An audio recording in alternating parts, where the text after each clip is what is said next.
Hello everyone.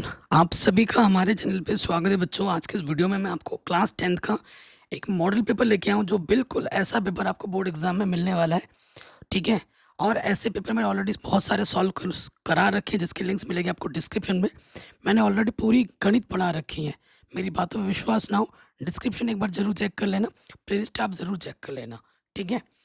तो देखिए, जो भी आपको एग्जाम में करना है सारी चीज़ें यहाँ पर मेंशन की जाएंगी। खंड अ में एक अंक के 20 बहुविकल्प प्रश्न होंगे जिनके उत्तर आपको ओएमआर शीट पर लिखने होंगे। नीले या फिर काले बॉल पॉइंट से लिखना होगा। ओएमआर शीट पे कोई कटपिट आपको नहीं करना है, इरेजर का प्रयोग नहीं करना है, व्हाइटनर का प्रयोग नहीं करना है। खंड ब में आपके 50 अंक के वर्णनात्मक प्रश्न होंगे। इस खंड में आपके कुल 5 प्रश्न हैं। ठीक है। प्रत्येक प्रश्न के आरंभ में स्पष्टता लिख दिया गया है कि उसके कितने खंड करने हैं। प्रश्न के अंक उनके सम्मुख लिखे गए हुए हैं। तो इस सारे चीज़ों को आप अच्छे से पढ़ लेना। और इसकी जो पीडीएफ है वो भी मैं आपको पूरा दे दूंगा। आप डिस्क्रिप्शन में चेक करेंगे, टेलीग्राम मिलेगा, वहाँ पे इसको आप जाके डाउनलोड कर सकते हैं। और हमारा जो एप्लीकेशन है उसे डाउनलोड कर लेना, वहाँ पे भी आपको मिल जाएगा। तो बिना किसी देरी के आ जाते हैं। स्टार्टिंग में आपको 20 ऑब्जेक्टिव क्वेश्चन मिलेंगे। ठीक है। तो पहले ऑब्जेक्टिव क्वेश्चन में आ जाते हैं। क्वेश्चन क्या बोल रहे हैं कि ये जो बहुपद है शून्यकों का योगफल क्या होगा, ये आपको बताना है। तो शून्यकों का योगफल यानी कि अल्फा प्लस बीटा, जो सूत्र होता है वो होता है माइनस का बी बट्टा ई। ठीक है। आपको पता है ए क्या होता है, एक्स स्क्वायर का गुणज 3। बी क्या होता है, एक्स का गुणज 5। सी क्या होता है, अचर पद। तो यहाँ पर आंसर आ जाएगा माइनस बी कितना है हमारे पास 5, और ए कितना है हमारे पास 3। तो आंसर आ जाएगा माइनस के 5/3, यानी कि ऑप्शन नंबर बी हमारा सही हो जाएगा। इसी प्रश्न में अगर हमसे बोल देता कि भैया शून्यकों का गुणनफल निकालो, तो उसका सूत्र होता है सी बट्टा ए। सी हमारा क्या होता है, अचर पद। ए क्या है, 2/3। तो अगर हमसे गुणनफल बोलता तो हमारा उत्तर क्या होता, 2/3 होता। कोई डाउट नहीं होगी। अब आते हैं हम हमारे अगले प्रश्न में। ठीक है। कह रहे हैं ये जो समीकरण है और ये जो समीकरण है का कोई भी हल नहीं होगा। कोई भी हल नहीं होगा यानी कि समांतर की कंडीशन है, कोई भी हल ना हो उसकी जो स्थिति होती है वो होता है A1/A2 समांतर की, B1/B2 बराबर नहीं होता है C1/C2 के। तो हम क्या करेंगे, स्टार्टिंग के दो ले लेंगे। A1 क्या होता है, एक्स का गुणज। एक्स का गुणज हमारे पास कितना है, 2 है। A2 क्या होता है, दूसरे वाले एक्स का गुणज, यहाँ पर 3 है। B1 क्या होता है, वाई का गुणज क्या है, A है। और B2 क्या होता है, दूसरे वाले वाई का गुणज, यहाँ पर क्या है, 5 है। गुणा करो, तिरछे गुणा कर दो। तो यहाँ से आ जाएगा, देखो 5 दूनी -10, और बट्टे में कितना है 3। तो ए का मान आ जाएगा -10/3, -10/3, यानी कि ऑप्शन नंबर जो सी है वो बिल्कुल सही हो जाएगा। ठीक। क्वेश्चन नंबर तीसरे में आ जाओ। कह रहे हैं ये जो समीकरण है मूलों की प्रकृति क्या होगी। मूलों की प्रकृति का मतलब विविक्तीकरण आपको निकालना है और फिर आपको बताना है। विविक्तीकर को विवेचक भी कहते हैं। डी बराबर सूत्र क्या होता है, B² माइनस का 4AC। अच्छा, बी क्या है, ए क्या है। ए आपको बताया था x² का गुणज ए होता है। बी हमारे पास क्या है, एक्स का गुणज 5। और सी हमारे पास क्या है दोस्तों, 4 है। ठीक है, रखेंगे हम यहाँ पर। तो बी हमारे पास है 5 का वर्ग 4, ए हमारे पास है 2, और सी हमारे पास है 4। 5 बचे 25, 4 दूनी 8। ठीक है। देखो यहाँ पर 8 चौके 32, तो ये नेगेटिव में आ जा रहा है, कितना, माइनस के साथ। अगर डी का मान माइनस में आता है ना, डी का मान अगर माइनस में आता है तो कोई वास्तविक मूल नहीं होता है। ऑप्शन नंबर डी सही हो जाएगा। अगर डी का मान पॉजिटिव आता तो वास्तविक मूल होता है और मूल दोनों भिन्न भिन्न होते हैं। अगर डी का मान 0 आता तो मूल वास्तविक होता है और दोनों मूल समान होते हैं। ठीक।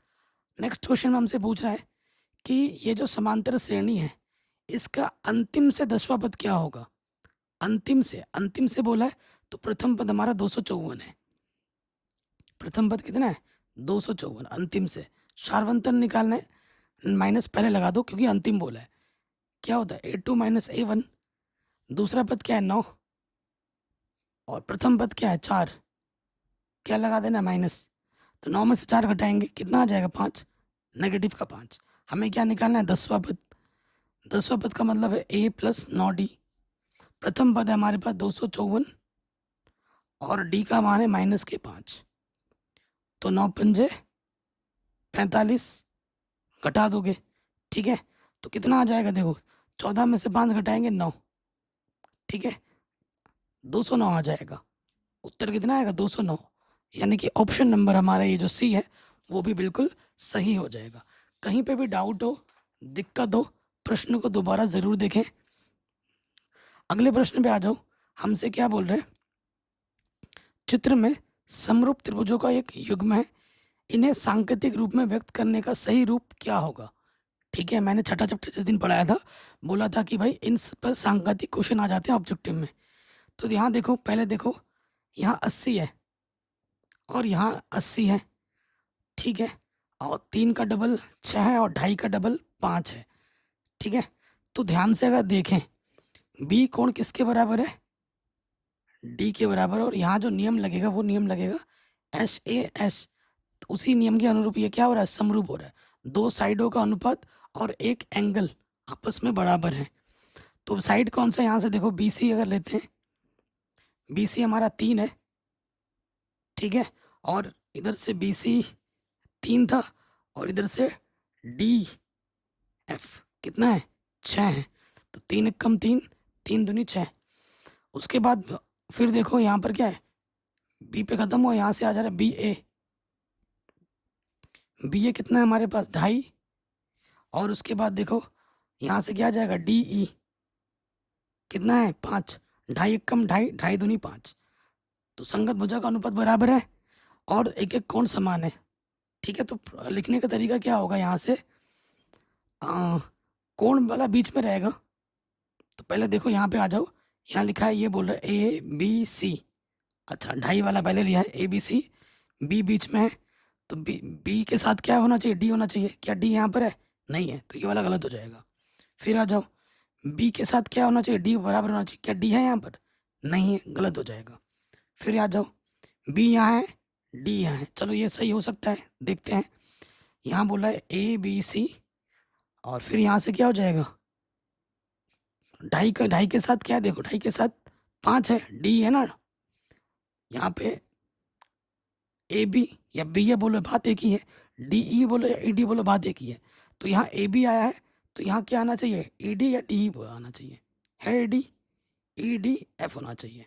B के साथ D बराबर है, यानी कि ऑप्शन नंबर C हमारा सही हो जाएगा। अगले प्रश्न में आ जाओ। कह रहे हैं इस बिंदु की मूल बिंदु से दूरी क्या होगी? अच्छा, मूल बिंदु क्या होता है? 0,0। मूल बिंदु के निर्देशांक क्या होते हैं? 0,0।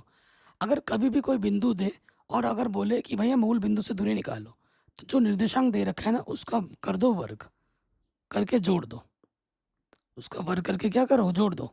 3 का वर्ग 9, 4 का वर्ग 16, माइनस का वर्ग करने में प्लस हो जाता है। √25, 25 का वर्गमूल क्या होता है? 5। तो ऑप्शन नंबर हमारा C बिल्कुल सही हो जाएगा। आगे आते हैं। कह रहे कॉट का मान 3/4 है, तो सेक का मान क्या होगा? देखो, आपको पता है कॉट का उल्टा क्या होता है? 10 होता है। अगर कॉट का मान 3/4 है तो 4/3 क्या हो जाएगा? 10। और आपको पता है 1 प्लस सर्वसमीका 8वें चैप्टर का क्वेश्चन है, 1 + 10² क्या होता है? सेक स्क्वायर है। हमें निकालना है सेक, तो यहाँ लग जाएगा अंडर, यहाँ पे लग जाएगा अंडर यानी कि वर्गमूल। 10 का मान रख दो। 10 का मान क्या है? 4/3। वर्ग है तो वर्ग कर दो। अब इसको हल करेंगे। 4 का वर्ग 16, 3 का वर्ग 9। इसके बट्टे में कुछ नहीं, तो 1 ले लिया, लॉ छपा। 9 एक कम 9, इसकी गुणा इसके साथ और इसकी गुणा इसके साथ। 16 और 9 कितना हो जाएगा? 25 बट्टे में 9। 25 का वर्गमूल 5, 9 का वर्गमूल 3। तो हमें हमारा जो उत्तर मिल जाएगा वो कितना मिलेगा? 5/3। ऑप्शन नंबर डी हमारा बिल्कुल सही हो जाएगा। कोई भी डाउट हो, कोई भी अगर दिक्कत हो, प्रश्न को एक बार दोबारा ज़रूर देखें। और ये ऑफिशियल प्रश्न है। नेक्स्ट क्वेश्चन है, अगर tan अल्फा sin अल्फा के बराबर हो तो अल्फा का मान क्या होगा? ठीक है, अल्फा का मान क्या होगा?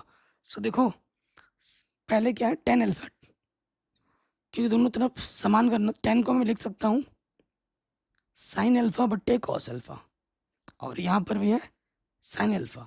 ठीक है, इसके बट्टे में कुछ नहीं तो एक, देखो साइन अल्फा ऊपर ऊपर कटा, साइन साइन अल्फा एक कम साइन अल्फा, तिरछे गुणा करोगे कॉस अल्फा एक कम कॉस अल्फा, एक कम एक, इधर कॉस अल्फा है बराबर है, इसका मान भी कॉस में सोचो, कॉस जीरो का मान होता है एक। ठीक है, यहाँ है कॉस अल्फा, कॉस से कॉस हटा, अल्फा का मान क्या आ जाएगा ज़ीरो, अल्फा का मान क्या आ जाएगा ज़ीरो। ऑप्शन नंबर पहला वाला जो है वो बिल्कुल सही हो जाएगा। ठीक, नेक्स्ट क्वेश्चन में आ जाओ। कह रहे एक छड़ की लंबाई उसकी छाया के अनुपात से 1/3 है। एक छड़ की लंबाई का उसकी छाया से अनुपात 1/3 है, तो उसका उन्नयन कोण क्या होगा? मैं चित्र बना के दिखाता हूँ। ये छड़ है और ये उसकी छाया है। ठीक है, तो ये छड़ किस अनुपात में 1/3, अगर ये 1x है तो ये कितना है √3x, तो उन्नयन कोण कितना है, माना उन्नयन कोण थीटा है। ठीक, तो आप जानते हो कोण के सामने वाली भुजा क्या होती है लंब, 90 अंश के सामने वाली भुजा क्या होती है कर्ण, तो ये क्या हो जाएगा आधार। आपको लंब और आधार पता है, लंब बट्टे आधार, लंब बट्टे आधार क्या होता है tan थीटा।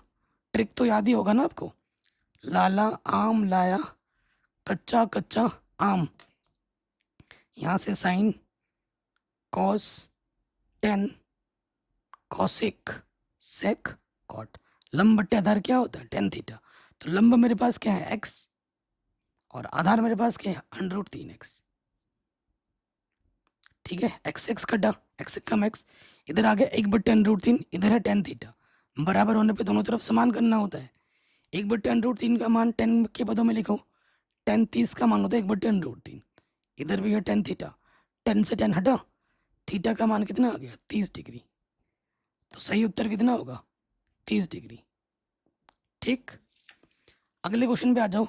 क्वेश्चन क्या बोल रहा है, एक वृत्त के व्यास के सिरों पर, ये वृत्त है और ये वृत्त का व्यास है, सिरों पर खींची गई समांतर रेखाओं की संख्या कितनी होगी?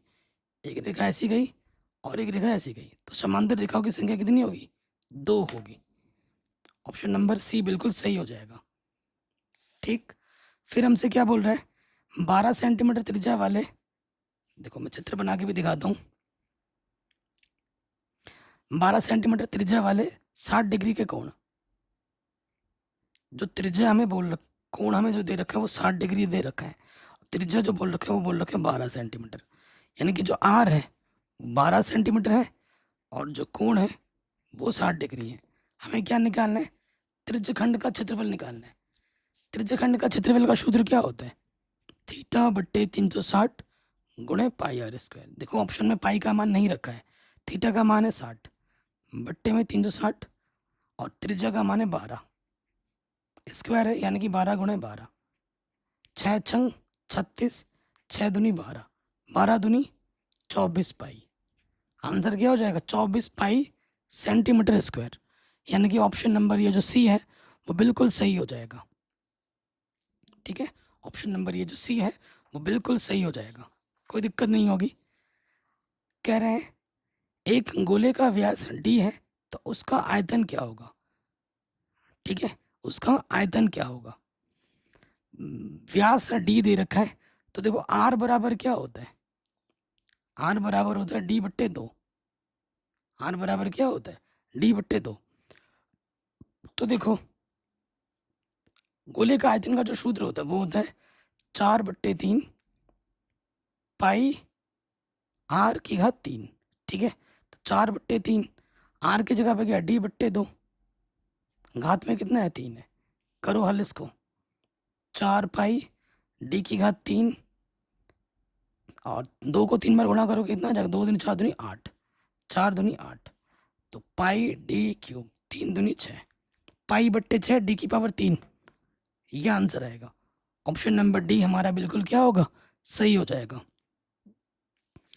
अगले प्रश्न में आ जाओ। हमसे क्या बोल रहे हैं आर त्रिज्या के एक ठोस अर्धगोले का कुल पृष्ठीय कितना होता है? अर्धगोले का जो कुल पृष्ठीय होता है वो होता है 3πr², सीधा सीधा फॉर्मूला पूछा है। ठीक, नेक्स्ट पूछा है कि निम्नलिखित बारंबारता सारणी का माध्यिका वर्ग क्या होगा? माध्य का वर्ग पूछा है आपसे, तो देखो ये बारंबारता है, 5 पे खत्म हो रहा है, 5 शुरू हो रहा है, 10 पे खत्म हो रहा है, 10 से शुरू हो रहा है, ठीक है। अब हमें यहाँ निकालना होगा CF, संचयी बारंबारता। ठीक, मैं यही निकाल देता हूँ।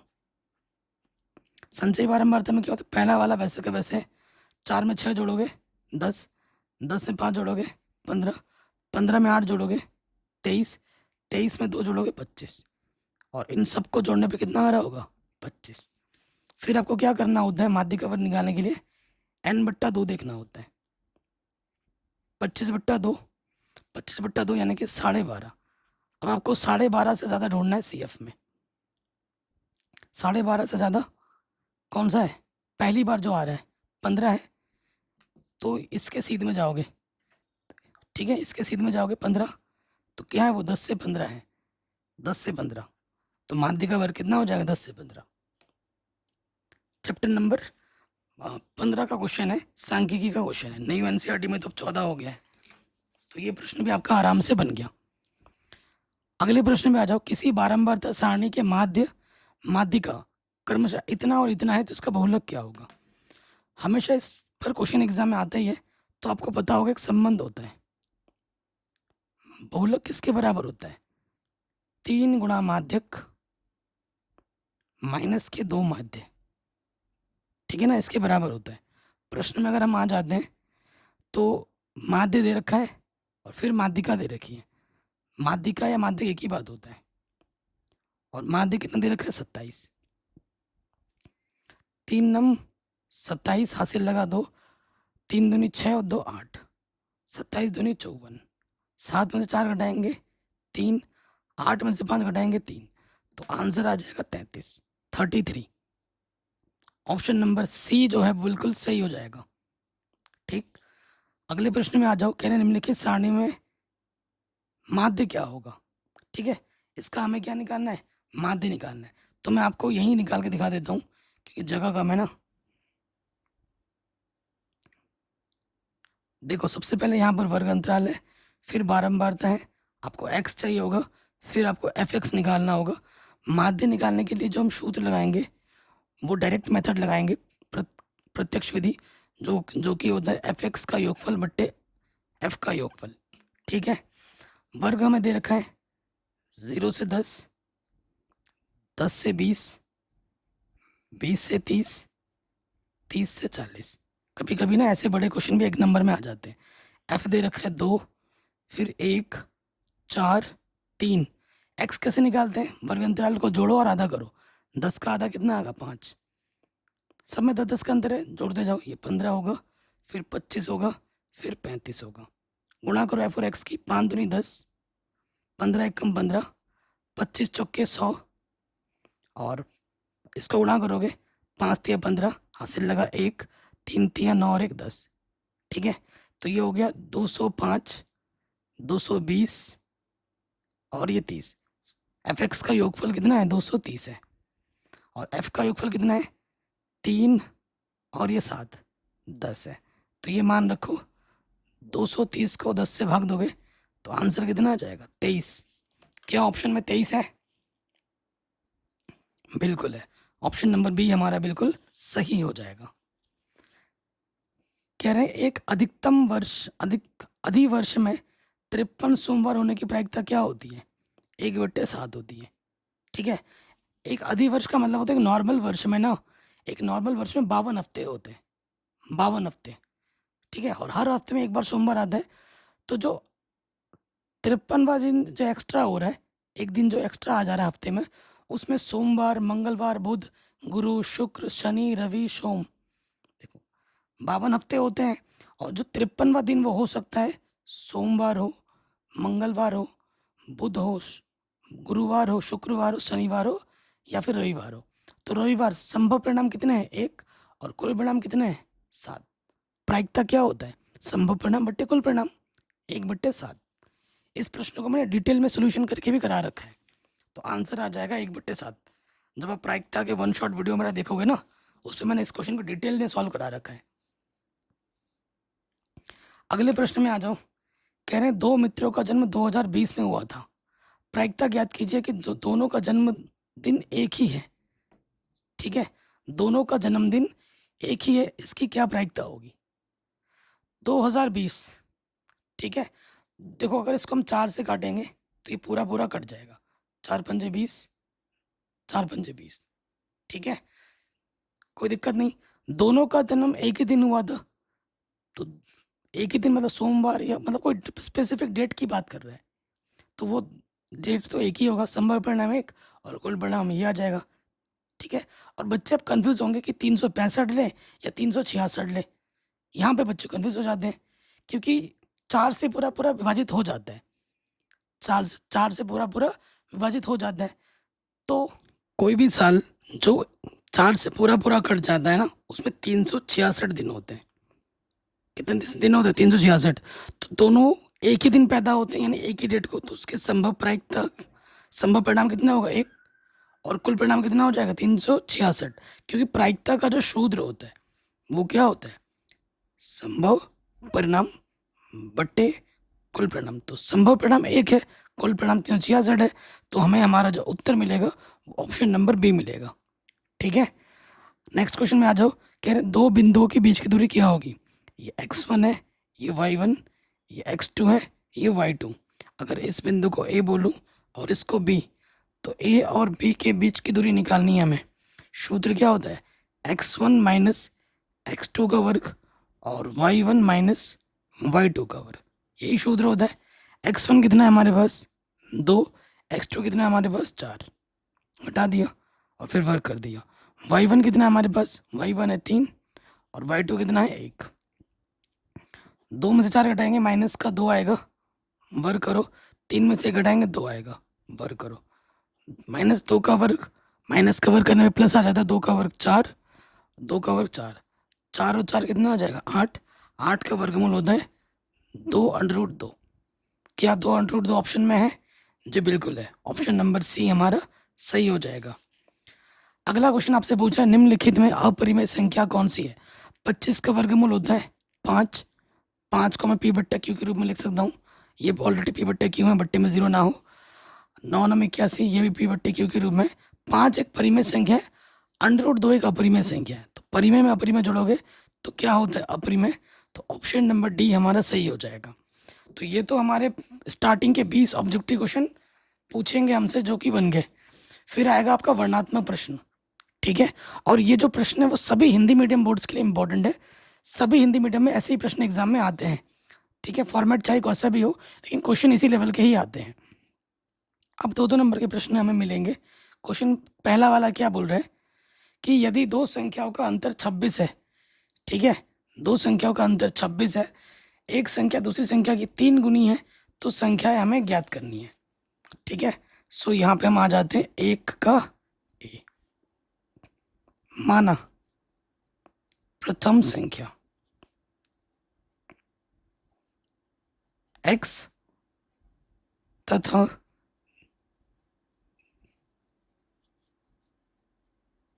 द्वितीय संख्या को हमने y मान लिया। अंतर है तो कोई एक बड़ा होगा और कोई एक छोटा जरूर होगा, है ना। दोनों एक जैसे नहीं हो सकते। एक संख्या अगर बड़ी होगी, इसको हमने x बोला है, तो दूसरी उससे छोटी जरूर होगी। अंतर मतलब घटाना, घटेगा तभी जब वो एक बड़ा और एक छोटा होगा, है कि नहीं। तो अब हम आ जाते हैं, दोनों संख्याओं का अंतर 26 है, तो यहाँ लिखेंगे प्रथम शर्तानुसार। ठीक है, क्या लिखेंगे? प्रथम शर्तानुसार। तो प्रथम शर्त में क्या बोला गया है कि बड़ी संख्या में से अगर छोटी संख्या को हटाएंगे तो 26 आएगा। ठीक, और उसके बाद द्वितीय शर्त में आ जाओ।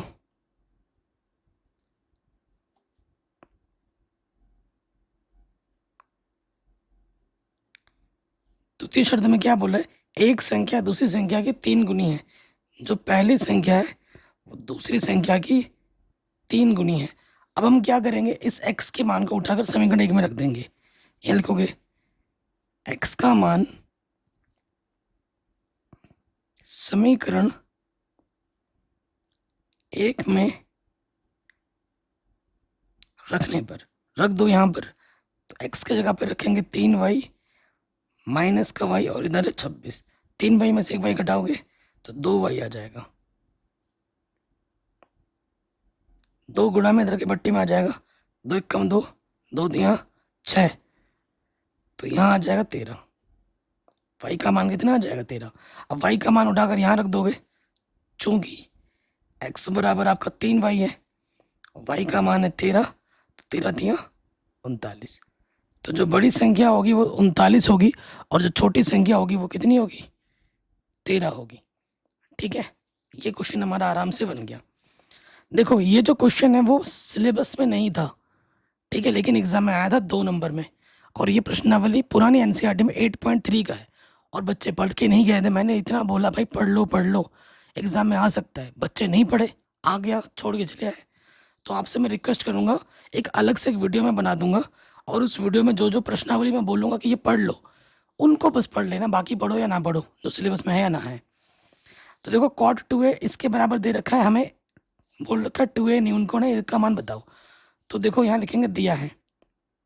ये जो सोल्यूशन मैं करा रहा हूँ, इस पेज की भी पीडीएफ आपको मिल जाएगी, ठीक है, क्वेश्चन पेपर के साथ सोल्यूशन की भी पीडीएफ मिल जाएगी। वीडियो को बस पूरा देखो, और अच्छे से लाइक शेयर करो अपने दोस्तों के साथ, और एक अच्छा कमेंट जरूर करना,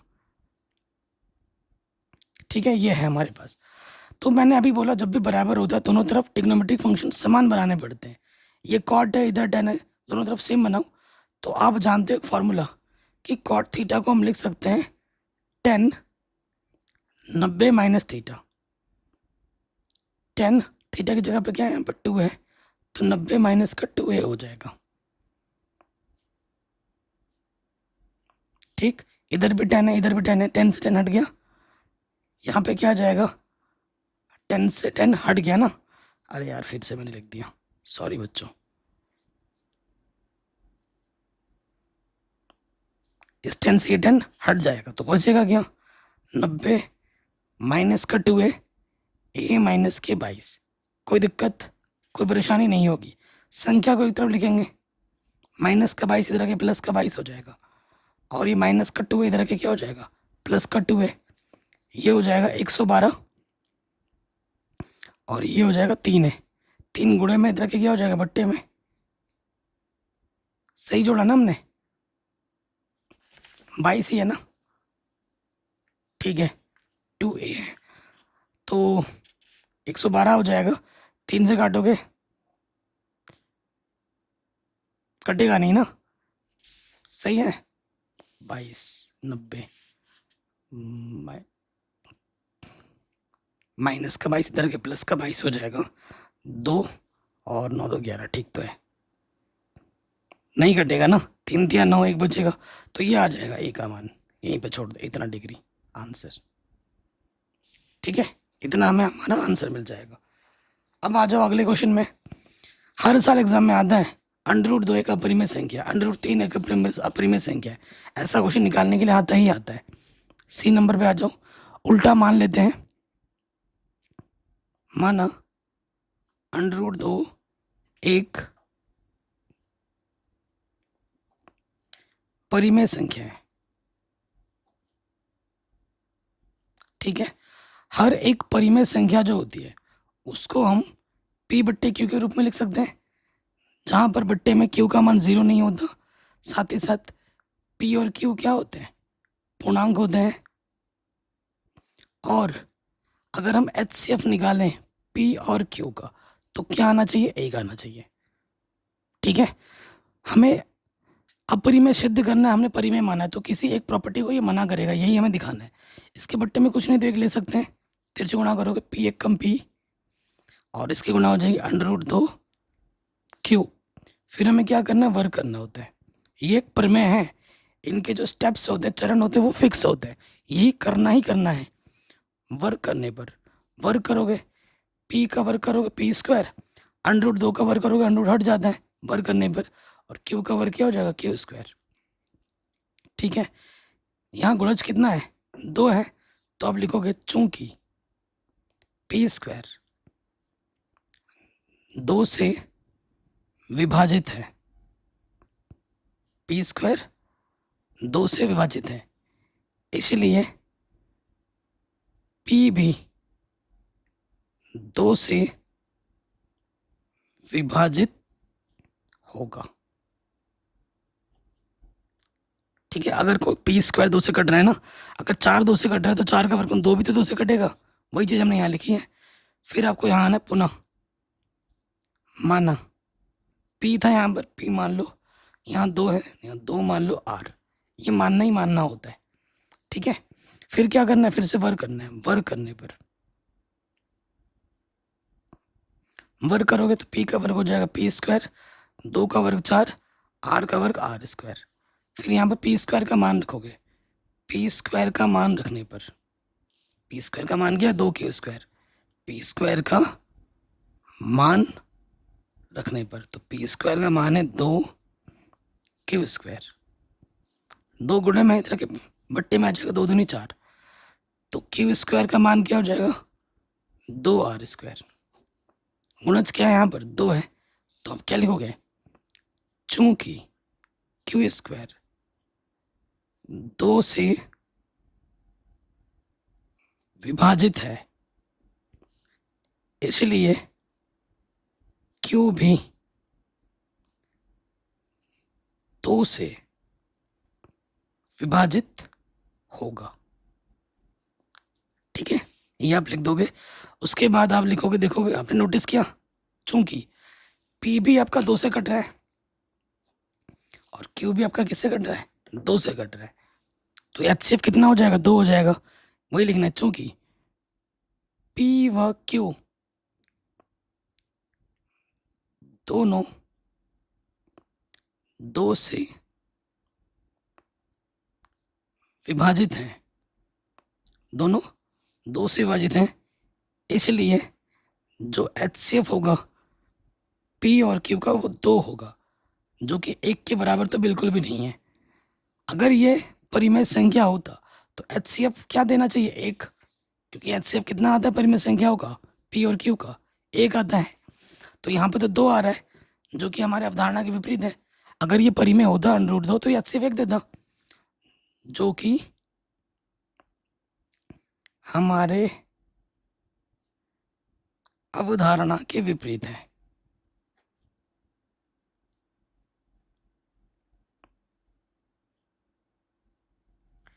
इसलिए √2 एक अपरिमेय संख्या होगी।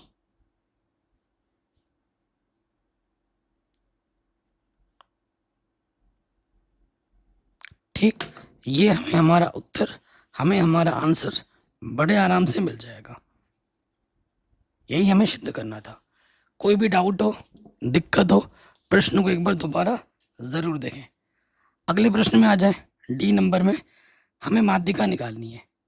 10 पे ख़त्म हो रहा है, 10 से शुरू हो रहा है, 20 पे ख़त्म हो रहा है, 20 से शुरू हो रहा है, तो कोई दिक्कत वाली बात तो यहाँ पर नहीं है। ठीक है, माध्यिका बहुलक निकालने के लिए हर साल एग्जाम में प्रश्न आते ही आते हैं। ठीक है, चलिए करते हैं, कैसे निकालेंगे माध्यिका। देखिए, तो ये डी नंबर का प्रश्न है। ठीक, तो सबसे पहले आ जाएगा वर्ग अंतराल, फिर बारंबारता।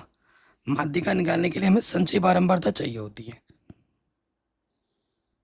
तो यहां मैं लिख देता हूं नॉर्मल, वर्ग अंतराल, बारंबारता और संचयी बारंबारता को CF से दर्शाते हैं। वर्ग अंतराल क्या है हमारे पास, 0 से 10, 10 से 20, 20 से 30, 30 से 40, 40 से 50 और 50 से क्या है दोस्तों 60 है। यहाँ पर है 7, 8, 5, 20, 13 और बट्टे में कितना है 7।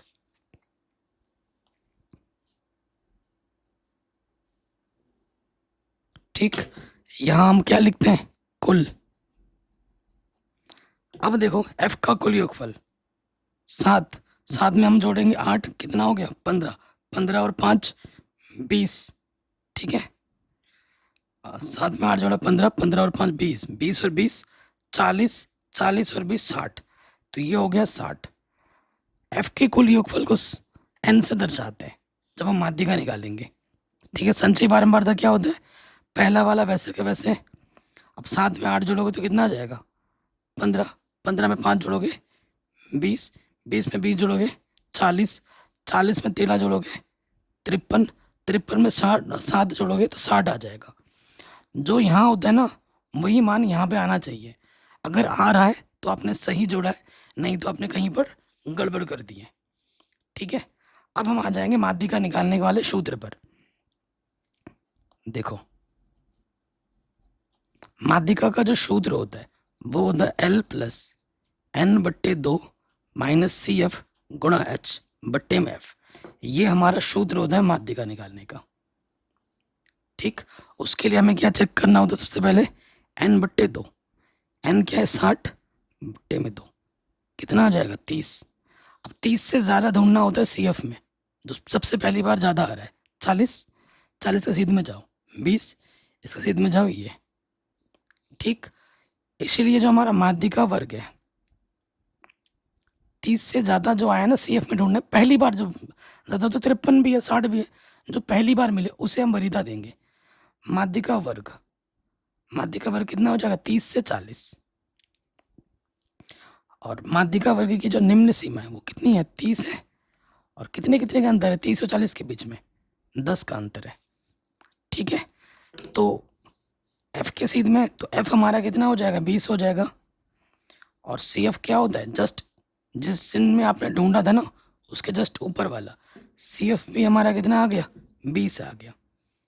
सारे मान आ गए, उठाकर यहाँ पर रख दो। L का मान हमारे पास 30 है, N/2 भी हमारे पास 30 है, CF का मान हमारे पास 20 है, H का मान हमारे पास 10 है और F का मान हमारे पास 20 है। 10 बचेगा, 10 ढाई 100/20, 5 बार गया तो 30 प्लस 5 कितना आ जाएगा 35। ठीक है, तो हमें हमारी जो माध्यिका मिलेगी वो कितनी मिलेगी 35 मिलेगी। कोई दिक्कत नहीं है। कह रहे हैं द्विघात समीकरण के मूल ज्ञात कीजिए। ये जो द्विघात समीकरण आप देख रहे हैं इसका हमें क्या निकालना है? मूल निकालना है।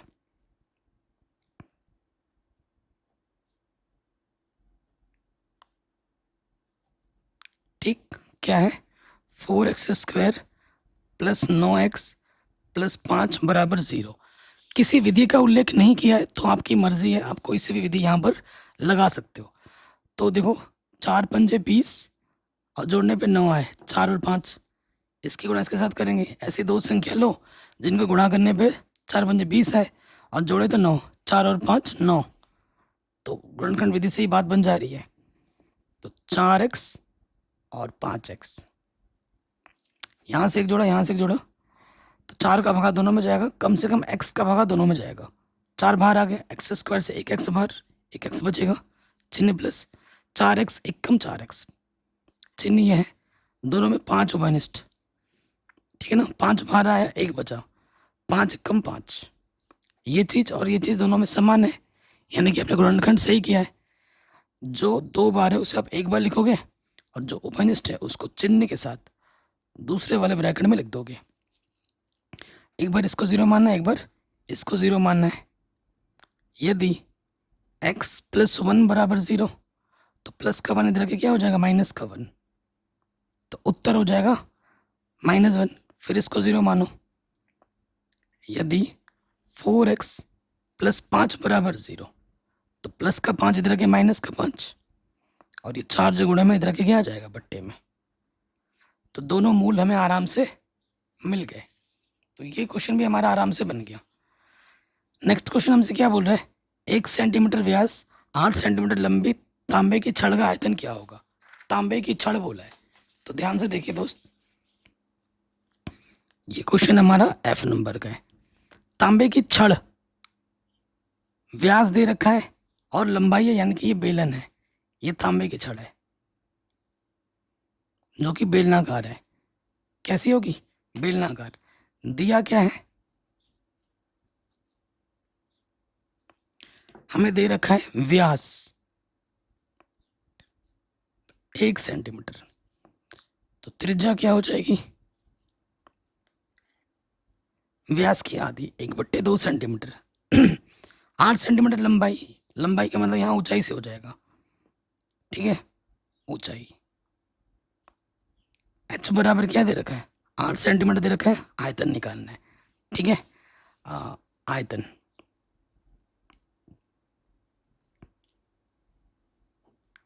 प्रश्नानुसार तांबे की छड़ का आयतन, तांबे की छड़ का आयतन यानी कि किसके बराबर होगा? वो बेलन के आयतन के।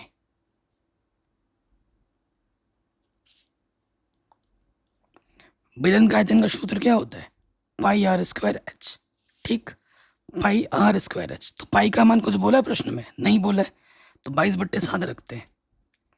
आर का मान हमारे पास है 1/2 स्क्वायर यानी कि 2 बार गुणे में, और एच हमारे पास क्या है? 8। 2 दूनी 4, 4 दूनी 8, 22 दूनी 44, बट्टे में है 7।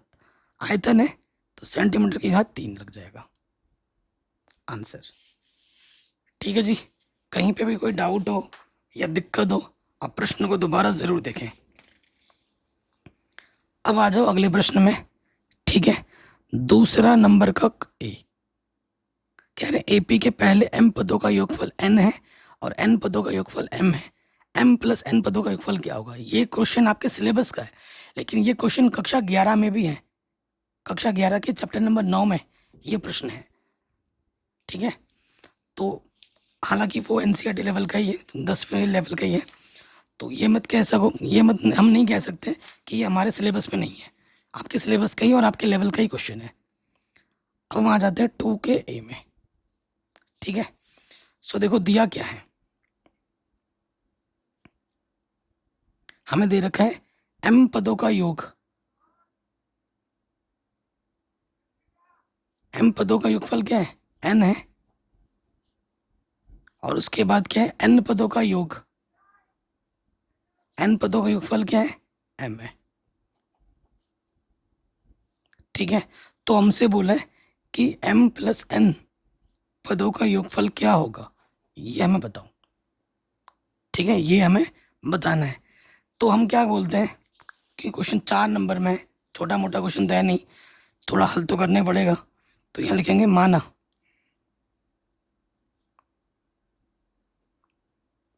प्रथम पद ए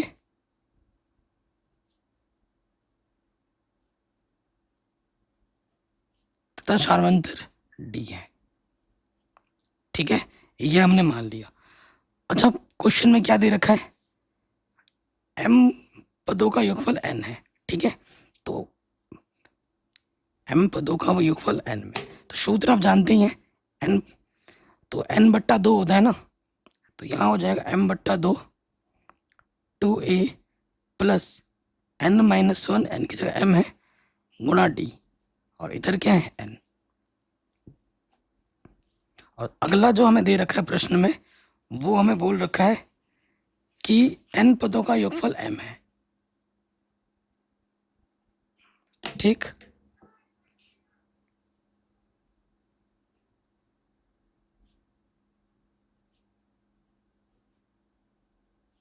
ये चीज है। अब यहां से हमें a और d क्या करना है? अच्छे से निकालना है, तभी हम m प्लस n पदों का योगफल निकाल पाएंगे। क्वेश्चन बहुत शानदार है।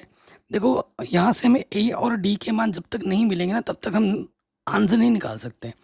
तो इसको मैं क्या कर सकता हूँ, अगर ये 2 गुणे में आ जाए और m बट्टे में आ जाए, तो ये वाला समीकरण कुछ इस प्रकार आ जाएगा, 2a m-1 गुणा d, इधर आ जाएगा 2n, और ये जो m गुणे में इधर आके बट्टे में आ जाएगा।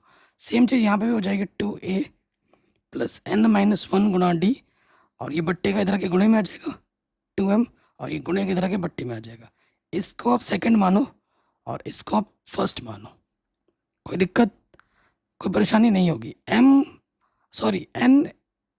a और d में हमें समीकरण मिल गया। अब समीकरण 1 और 2 को हल करो, a और d के मान निकालो। अब हम लिखेंगे समीकरण 1 तथा 2 से विलोपन विधि लगाएंगे। देखो 2a गुणित समान है, तो क्या करूँगा मैं, 2a m-1 d, और इधर आपका 2n m, इधर आपका 2a n-1 इंटू डी, इधर क्या है 2m/n। समान चिन्ह है, घटाने पर चिन्ह बदलता है, प्लस माइनस कटा, और देखो यहाँ से क्या डी उभयनिष्ठ है, निकालो उभयनिष्ठ। यहाँ से बचा m-1 नेगेटिव n-1, और यहाँ से आ जाएगा 2n m माइनस 2m बट्टे n। ठीक है, ऐसा क्वेश्चन आपको एनसीईआरटी में ढूंढने से भी नहीं मिलेगा। अब देखो यहाँ से क्या आ जाएगा, d बराबर d बराबर नहीं, ब्रैकेट लगाओ पहले, m माइनस 1, देखो ये m और ये माइनस का n, ये माइनस का 1 ये प्लस का 1 हट गया। ठीक, यहाँ से लॉस ऑफ आ जाएगा m गुणा n, तो इसकी गुणा इसके साथ। ठीक है, 2n स्क्वायर और 2m स्क्वायर, दो बनिस्ट है, अंतर बचेगा n स्क्वायर माइनस का m स्क्वायर। ठीक है, बट्टे में क्या है, mn है।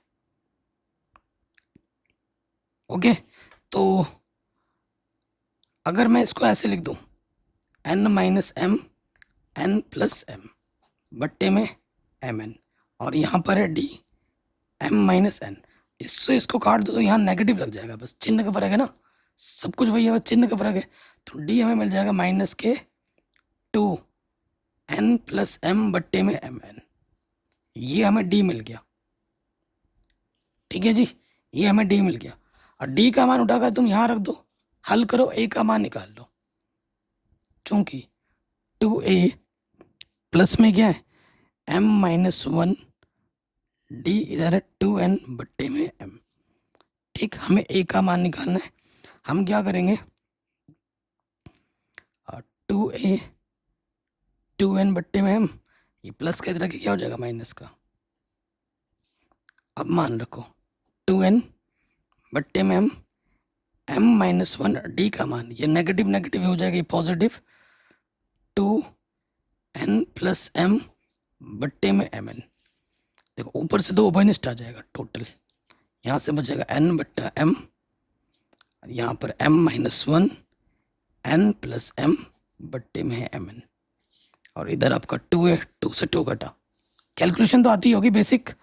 ठीक है, तो अब a का मान आ जाएगा, और लॉस ऑफ अगर आप ले रहे यहाँ से mn आ जाएगा, m से m का भाग आ गया, n बचेगा n गुणा n, n स्क्वायर, और ऊपर ऐसे ही आ जाएगा m minus 1 n plus m।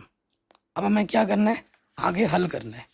ठीक है, हल करेंगे तो देखो क्या हो जाएगा, यहाँ से n स्क्वायर गुणा करेंगे, m से गुणा करो, mn प्लस m गुणा m, m square minus 1, n एक कम n, और ये हो जाएगा n माइनस m बट्टे में m प्लस n। कुछ कटा पिटा नहीं यार, कुछ भी कटा पिटा नहीं है ना, तो ये हमें a मिल गया, ये समीकरण नंबर 4 मान लो। अब जो हमें निकालना है प्रश्नानुसार, उस पे आ जाओ। प्रश्नानुसार क्या है, हमें निकालना है m प्लस n पदों का योगफल।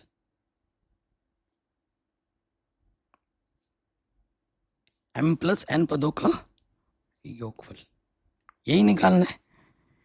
तो आप जानते ही हैं सूत्र क्या होता है, n बट्टा 2, n की जगह पे क्या है m प्लस n बट्टा 2, 2a plus m plus n minus 1 है, ये n की जगह पर n बट्टा 2 2a प्लस n माइनस 1 गुणा d। हमें a का और d का मान रखना है, a व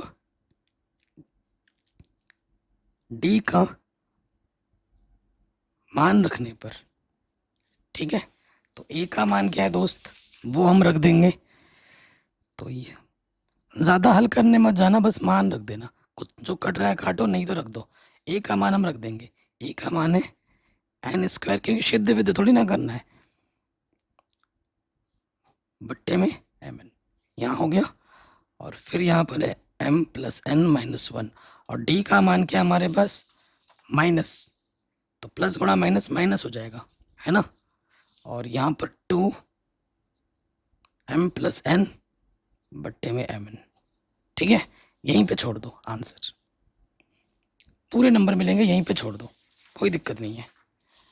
ठीक है जी, आगे बढ़ते हैं, अगले प्रश्न में आ जाते हैं। क्या बोल रहे हैं, सिद्ध कीजिए कि किसी बाह्य बिंदु से किसी वृत्त पर खींची गई स्पर्श रेखाओं के बीच का जो कोण स्पर्श बिंदु को मिलाने वाले रेखाखंड द्वारा केंद्र पर अंकित कोण का समपूरक होता है। भाई ये इतना आसान क्वेश्चन है कि मैं क्या ही बताऊं। हमसे क्या बोला है कि हमारे पास एक वृत्त है, ये वृत्त का केंद्र है, एक बाह्य बिंदु लिया हमने P, इससे दो स्पर्श रेखा हमने इसमें डाल दी, एक ये डाली और एक ये डाली, और इससे इसको मिला दिया। ठीक है, इस बिंदु का नाम O दे दिया, इसका नाम A दे दिया, इसका नाम B दे दिया। तो हमें बताना है इस कोण का और इस कोण का आमने सामने कोण का जो योगफल है वो समपूरक है, यानी कि 180 दिखाना है। हमें सिद्ध क्या करना है, 10वें चैप्टर का क्वेश्चन है, ये सब कुछ पढ़ा रखा है मैंने डिटेल में। हमें सिद्ध करना है, क्या सिद्ध करना है कि जो कोण P है और जो कोण A है उनका जो योगफल है वो समपूरक है, यानी कि 180 डिग्री है। हम जानते हैं स्पर्श रेखा और ये त्रिज्या के बीच में हमेशा 90 अंश का कोण बनता है, तो ए पे भी 90 अंश का कोण बनेगा और बी पे भी 90 अंश का कोण बनेगा। तो यहाँ लिखोगे हम जानते हैं, हम जानते हैं कि, क्या जानते हो तुम, कि प्रमेय 10.1 से क्या जानते हो कि जो कोण ए होगा और कोण बी होगा वो दोनों के दोनों 90 डिग्री होंगे। चूंकि ये क्या है, देख चतुर्भुज है, चूंकि PBOA एक चतुर्भुज है,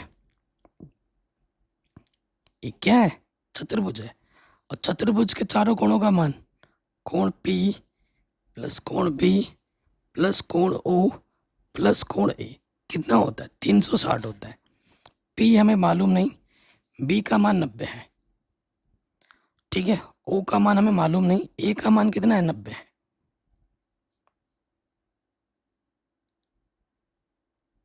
नब्बे नब्बे कितना होता है, 180।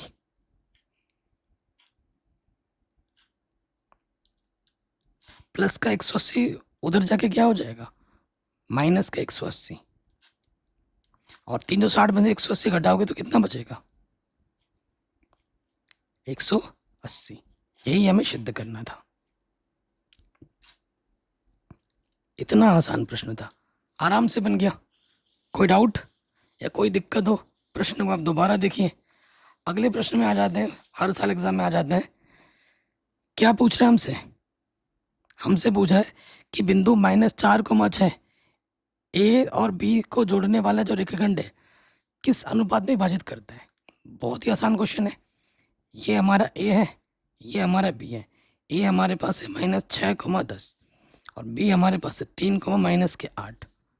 ठीक है, और यहाँ पर एक बिंदु है, मान देते हैं, उस बिंदु का नाम दे दिया 4, और सॉरी P, जो कि हमें दे रखा है 4,6। और ये जो P है ना, ये हमारा विभाजन बिंदु है, जो इस रेखाखंड को विभाजित कर रहा है, विभाजन बिंदु है। मान लेते हैं इसको ये M1 अनुपात M2 में विभक्त करता है, M1 अनुपात M2 में विभक्त करता है, वही हमें निकालना है। ये x1 है, ये y1, ये x2 है, ये y2, ये x निर्देशांक है, ये y निर्देशांक है। ठीक है, अब प्रश्न में आ जाओ, तो यहाँ लिखेंगे विभाजन सूत्र से।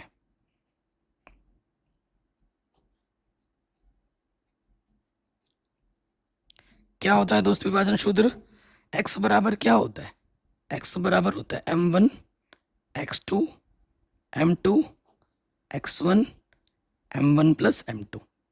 क्योंकि x का मान भी पता है, y का मान भी पता है, दोनों में से कोई भी लगो बात बन जाएगा। x निर्देशांक कितना है हमारे पास, -4, M1 हमें मालूम नहीं, x2 हमारे पास 3 है, M2 हमें निकालना है, और x1 कितना है, -6, बट्टे में क्या है, M1 प्लस M2।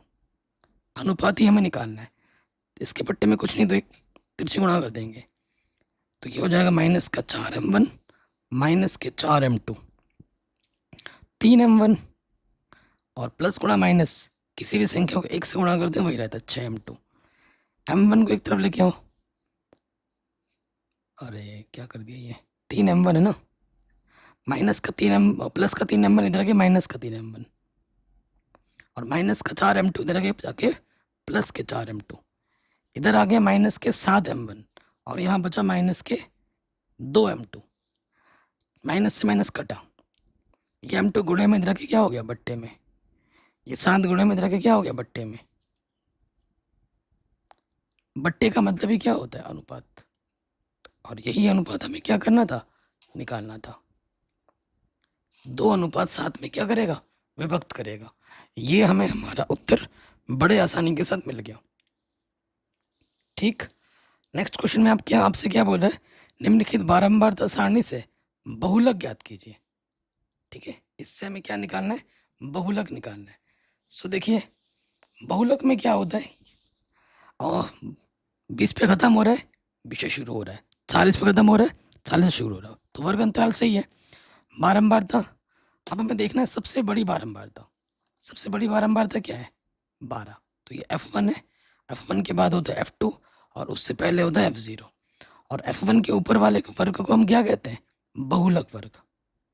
एक नंबर में भी आ जाता है कभी कभी एग्जाम में। तो बहुलक वर्ग क्या है, 60 से 80। और बहुलक वर्ग की निम्न सीमा क्या है, 60 है। और H कितना है हमारे पास, कितने कितने अंतर सब में, 40 से 60, 60 से 80। तो H हमारे पास 20 है। हमें क्या निकालना है, बहुलक, डी ऑप्शन। ठीक है ना। बहुलक का जो सूत्र होता है वो होता है L plus F1 minus F0 गुणा H बट्टे में 2F1 माइनस F0 माइनस का F2 होता है। ठीक है, अब सूत्र में आ जाओ, मान हम देख के फटाफट रखते हैं। L हमारे पास क्या है, 60 है। L हमारे पास 60 है। ठीक है, उसके बाद F1 पे आ जाओ, F1 हमारा 12 है और F0 हमारा 10 है। H हमारे पास 20 है, 2F1, 12 दूनी 24, F0 10, F2 कितना है, 6 है। तो 12 में 10 घटाएंगे 2, और 2 गुणा 20, यहाँ से आ गया 24 माइनस के 16। 24 16 घटाएंगे 8 बचेगा, 8 पंच 40, तो 60 प्लस 5 कितना हो जाएगा, 65। तो हमें हमारा जो बहुलक मिलेगा वो कितना मिलेगा, 65 मिलेगा। इतना आसान क्वेश्चन है, सिंपल सा क्वेश्चन हो गया सॉल्व। अगले प्रश्न पे आ जाओ। ई नंबर, द्विघात समीकरण के मूलों को हमें ज्ञात करना है। किसी भी विधि से आप इसको ज्ञात कर सकते हैं। ठीक है, गुणनखंड विधि से भी हो जाएगा और बाकी विधि से भी हो जाएगा। मैं जानबूझ के गुणनखंड विधि एक बार करा चुका हूँ, तो यहाँ पर हम लगाते हैं द्विघात सूत्र। द्विघात भी बता देता हूँ। द्विघात समीकरण में क्या दे रखा है, 3x² 2√6x प्लस 2 बराबर 0, ये दे रखा है। चूंकि a बराबर क्या है, x² का गुणज, b क्या है, x का गुणज, चिन्हों का भी हमें ध्यान रखना है। 2√6 और c हमारे पास क्या है, 2। ठीक है ना, यहाँ लिखेंगे द्विघात सूत्र, श्रीधराचार्य का नियम। द्विघात सूत्र से क्या होता है, द्विघात सूत्र, x बराबर माइनस का b plus minus b² minus का 4ac बट्टे में 2a, ये द्विघात सूत्र होता है। इसको गुणनखंड विधि से भी हम कर सकते हैं। b का मान है, रख दिया, a का मान है 3, c का मान है 2 बट्टे में 2a, a का मान है 3। नेगेटिव नेगेटिव क्या होता है, पॉजिटिव, तो ये आ गया 2√6। देखो 2 का वर्ग करोगे 4, अंडरूट का वर्ग करोगे अंडरूट हट जाएगा 6, 4 छंग 24, 4 तियाँ 12, 12 दूनी 24, 2 तियाँ 6, 24 में 24 घटाओगे शून्य आ जाएगा। किसी भी संख्या में शून्य जोड़ो या घटाओ वही रहता है।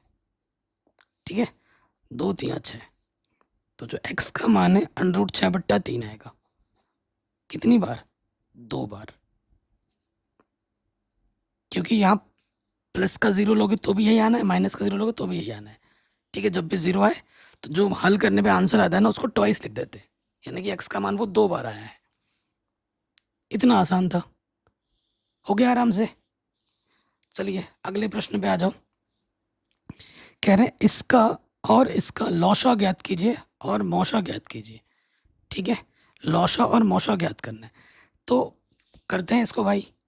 8 और 7, 8 और 6 14, ठीक है। तो गुणनखंड विधि लगाते हैं एफ, ये है 867 और इधर लिखते हैं 255, गुणनखंड करते हैं। किससे कटेगा? 8 और 6 14, 14 और 7 कितना? 21, 3 से कटेगा। 3 दूनी 6, 2 बजा 26 हो गया। 3 अट्ठे 24, 3 अट्ठे 24, 2 बजा 3 नम 27, तो 10 17 से कटेगा। 17 एकम 17 कितना बचे? 17 17 119, 17 एकम 17। 255 में आ जाओ, 5 से कटेगा। 5 बजे 25, 5 एकम 5, 3 से कटेगा। 3 एकम 3, ठीक है। 3 सत्ते 21 और 17 एकम 17। 867 को मैं लिख सकता हूँ 3 और 17 कितनी बार है? 2 बार। 255 3 कितनी बार है? 1 बार। 17 है 1 बार, 5 है 1 बार। अब 2 संख्या है तो वो संख्या ढूंढो जो दोनों में हो, ठीक है। तो पहले निकालते हैं HCF मौशो, फिर निकालेंगे LCM। तो मौशो में क्या होता है? जो संख्या दोनों में उसका न्यूनतम घात लेते हैं। 3 की न्यूनतम घात 1, 17 की न्यूनतम घात 1। 17 17 17 14 17 51, तो हमें हमारा HCF 51 मिल जाएगा। LCM निकालना है जो दोनों में है, उसकी मैक्सिमम पावर लो। 17 की मैक्सिमम पावर क्या है? 2, और जो बच गया उसको गुणे में डाल दो।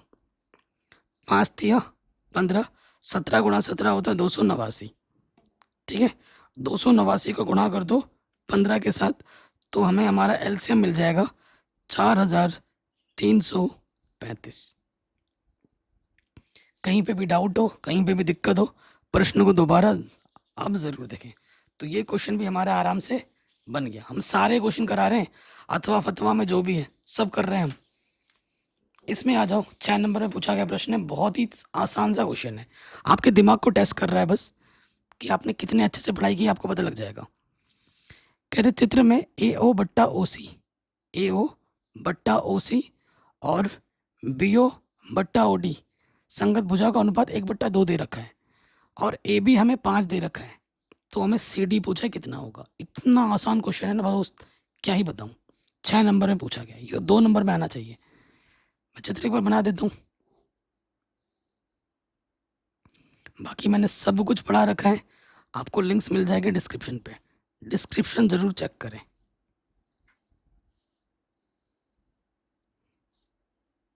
पेपर सॉल्व करा रहा हूँ, इसी वजह से मैं पेपर में करा रहा हूँ, नहीं तो मैं डिजिटल बोर्ड में भी पढ़ाता हूँ। सारे वीडियो डिजिटल बोर्ड पे ही मैंने पढ़ा रखे हैं। ये 5 सेंटीमीटर दे रखा है और ये भुजा हमें निकालनी है। एग्जाम में जैसे लिखना है, 6 नंबर का है ना, डिटेल में लिखना है। दिया है, क्या दिया है कि AO बट्टे OC और BO बट्टे OD कितना दे रखा है? 1/2। और हमें क्या दे रखा है? AB दे रखा है 5 सेंटीमीटर, और हमें CD ज्ञात करना है, ठीक। अब देखो, चूंकि त्रिभुज AOB तथा त्रिभुज COD में, देखो दोस्त, हमें तो एक चीज तो हम जानते हैं ना कि शीर्षाभिमुख कोण जो होते हैं वो बराबर होते हैं। अगर दो सीधी रेखा कटती है तो आमने सामने के कोण बराबर होते हैं, है ना। तो हमारे पास भुजा का अनुपात तो दे ही रखा है, AO बट्टे OC बराबर किसके है? BO बट्टे OD। क्यों बराबर है? क्योंकि 1/2 के बराबर है, और ये चीज हमें दे रखी है, दिया है। तो संगत भुजा का अनुपात क्या है? बराबर है, और साथ में जो अटैच कोण है वो भी बराबर है। कोण AOB किसके बराबर है? COD के। क्यों बराबर है ये? क्योंकि ये शीर्षाभिमुख कोण है।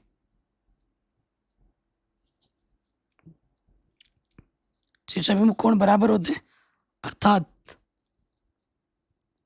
अर्थात क्या होता है कि अ, अर्थात यहाँ से किस नियम द्वारा? SAS नियम द्वारा ये जो त्रिभुज है AOB समरूप हो जाएगा त्रिभुज COD के, ठीक है। अब आप जानते हैं, क्या जानते हैं कि अगर त्रिभुज समरूप होता है तो उनके संगत भुजा का अनुपात AO बट्टे OC BO बट्टे OD, ठीक है, किसके बराबर हो जाएगा? AB बट्टे CD के, AB बट्टे CD के। तो यहाँ से तो ले लो, जब BO बट्टे OD हमने ले लिया AB बट्टे CD के, तो BO बट्टा OD का मान क्या दे रखा है प्रश्न में? 1/2, और प्रश्न में AB का मान हमें दे रखा है 5, CD हमें निकालनी है, तो CD 1 कम CD तिरछे गुणा कर देंगे, 5 दूनी 10, तो CD का मान कितना होगा दोस्तों? 10 सेंटीमीटर होगा। ये क्वेश्चन पूछा गया है 6 नंबर में, और ये ऐसा क्वेश्चन आपको NCERT में नहीं मिलेगा, लेकिन बोर्ड एग्जाम में आ रहा है, तो ये क्वेश्चन भी हमारा आराम से बन गया। ये क्वेश्चन वही बच्चा कर पाएगा जिसने अच्छे से पढ़ाई की है, जिसने सिर्फ रटा होगा उससे ये कुछ भी नहीं होगा। अगले क्वेश्चन पे आ जाओ, या तो अथवा ये करना है, कह रहे सिद्धि कीजिए कि किसी वृत्त पर बाह्य बिंदु से खींची कि स्पर्श बराबर होती है, स्पर्श रेखाएं बराबर होती हैं। तो एक्चुअली ये है प्रमेय 10.2, जिसको मैंने एक अलग से वीडियो में करा रखा है, लिंक्स में डाल दूंगा डिस्क्रिप्शन पे। प्रमेय 10.1 और 10.2 दोनों मैंने करा रखे हैं, उस वीडियो की लिंक्स मिल जाएगी डिस्क्रिप्शन पे, आप जाके देख लेना, मैंने ऑलरेडी करा रखा है, ठीक है। ये भी हो गया। अगले क्वेश्चन पे आ जाओ। ये जो क्वेश्चन है चौथा, ये प्रश्नावली 8.4 का क्वेश्चन है, जिसको मैंने ऑलरेडी करा रखा है, लिंक्स मिल जाएगी आपको डिस्क्रिप्शन पे, देख लेना, ठीक है। 8.4 मैंने पूरी पढ़ा रखी है, उसका सिंपल सा क्वेश्चन है, 5वें पार्ट का 8वां या 9वां क्वेश्चन है, जाके देख लेना। नेक्स्ट क्वेश्चन क्या बोल रहा है, जो मैं बोल रहा हूँ वो मैंने करा रखा है, तो मैं डिस्क्रिप्शन में लिंक दे रहा हूँ, है ना, देख लेना। अगला क्वेश्चन क्या बोला, एक 15 मीटर ऊंचे मकान के शिखर से एक टावर के शिखर का उन्नयन कोण 30 डिग्री है, उसी मकान के तल से टावर के शिखर का उन्नयन कोण 60 डिग्री है। टावर की ऊंचाई और मकान से टावर की दूरी ज्ञात कीजिए। ये जो प्रश्न है वो 9.1 प्रश्नावली है, उसका प्रश्न है, जो मैंने ऑलरेडी करा रखा है, लिंक्स मिलेगी आपको डिस्क्रिप्शन में, जाके देख लेना। मैं जानबूझ के छोड़ रहा हूँ उन क्वेश्चनों को, ताकि आप इसी बहाने जाके मेरे वीडियो को खोल के देखें और आपको आइडिया लगेगा कि सर कैसे पढ़ाते हैं, ठीक है। तो आप इन वीडियो को देखोगे, साथ ही साथ बाकी फिर आपको लालच लग जाएगा, आप मेरे सारे वीडियो देखोगे फिर, ठीक है। इसीलिए मैं इन क्वेश्चनों को छोड़ दे रहा हूँ, ताकि आप करें, क्योंकि ऑलरेडी करा रखा है मैंने दोस्त। अगले प्रश्न पे आ जाते हैं। ये भी NCERT का प्रश्न है। एक ठोस धातु के बेलन के दोनों सिरे अर्धगोलाकार हैं, इसकी संपूर्ण ऊंचाई 19 सेंटीमीटर है, बेलन का व्यास 7 सेंटीमीटर है, इसका भार ज्ञात कीजिए। पहले तो यदि 1 सेंटीमीटर क्यूब धातु का भार इतना है, तो क्या निकालना है, पहले इसका आयतन निकालना है, और जो भी आयतन आएगा उसको 4.5 से गुणा कर देना है, तो हमें भार मिल जाएगा। और ये क्वेश्चन भी NCERT प्रश्नावली 13.2 का है, ठीक है, 13.2 का ये प्रश्न है, जाके देखिए, मैंने ऑलरेडी करा रखा है, लिंक्स मिलेगी डिस्क्रिप्शन पे। अगला क्वेश्चन है, ये 12वें चैप्टर का क्वेश्चन है। 15 सेंटीमीटर त्रिज्या वाले एक वृत्त की कोई जीवा केंद्र पर 60 डिग्री का कोण बनाती है, संगत लघु वृत्तखंड का क्षेत्रफल ज्ञात कीजिए, ठीक है। लघु वृत्तखंड, तो लघु वृत्तखंड का क्षेत्रफल क्या होता है, चलो इसको मैं कर ही देता हूँ। हमें क्या दिया है, क्वेश्चन नंबर ये कौन सा है, क्वेश्चन नंबर ये हमारा 5वां है। तो देखो दिया क्या है हमारे पास, त्रिज्या आर का मान दे रखा है 15 सेंटीमीटर, और कोण हमें दे रखा है 60 डिग्री। हमसे बोला है कि पाई का मान 3.14 लेना और √3 का मान 1.73 लेना। हमें क्या निकालना है, लघु वृत्तखंड का क्षेत्रफल।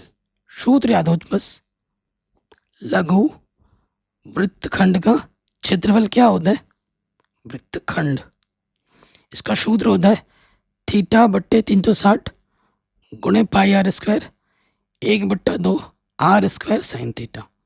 अगर आप बोलोगे कि सर ये लघु वृत्तखंड क्या होता है, ये सर चित्र बना के दिखाओ, तो देखो ये जीवा है, ठीक है, और ये केंद्र है, यहाँ पे कोण बन रहा है कितना, 60 डिग्री का, और त्रिज्या में दे रखी है 15 सेंटीमीटर, तो ये लघु वृत्तखंड है, जीवा के द्वारा काटा गया खंड। ये नीला नीला जो किया है ना, इसका हमें निकालना है। सो देखो थीटा, थीटा हमें दे रखा है 60 डिग्री बट्टे में 360, पाई का मान क्या बोला है 3.14 लेना है, और त्रिज्या में दे रखी है 15, 15 का वर्ग बट्टे 2 और साइन 60, ठीक है। काटोगे 6 छंग 36, तो ये आ जाएगा 1/6 3.4, 15 का वर्ग 225, 225 बट्टे में है 2, साइन 60 का मान √3/2। ठीक है, अब आपको गुणा करना है। देखो 3.14 को जब आप गुणा करोगे 225 के साथ तो आपको मिलेगा 706.5, बट्टे में है आपका 6। ठीक है, बट्टे में क्या है 6 है, तो जब आपको 6 से भाग दे देंगे ना तो ये आ जाएगा 117.75। और यहाँ पर क्या है देखो 225 गुणा √3, √3 का मान रखने के लिए बोला 1.73, 1.73, 2 दूनी 4। ठीक, तो 225 को गुणा कर दो किसके साथ 1.73 के साथ, तो ये आपको मिल जाएगा 389.25। इसको अब आपको क्या करना है 4 के इससे भाग दे देना है। ठीक है, तो 117.75 तो भाग दोगे 4 से तो 97.3125 आ जाएगा। 117.75 घटाना है आपको 97.3125, यहाँ कुछ नहीं तो 0 बढ़ा लेंगे, घटा दो। 10 में से 5 गया 5, 9 में से 2 गया 7, 4 में से 1 गया 3, 7 में 3 गया 4, 7 में 7 गया 0, 9 में से 11 में से 9 गया 2। ठीक है, इतना सेंटीमीटर स्क्वायर आंसर आ जाएगा। ठीक है, इस तरीके से पूरा पेपर मैंने सॉल्व करा दिया है। 1-2 पार्ट को मैंने क्वेश्चन को जानबूझ के छोड़ा है ताकि आप मेरी वीडियो जाके देखें। बाकी इसकी PDF हमारे टेलीग्राम चैनल पे मिल जाएगी, हमारे पहले प्ले स्टोर के एप्लीकेशन में आपको मिल जाएगी PDF पेपर की भी और इसका सोल्यूशन की भी।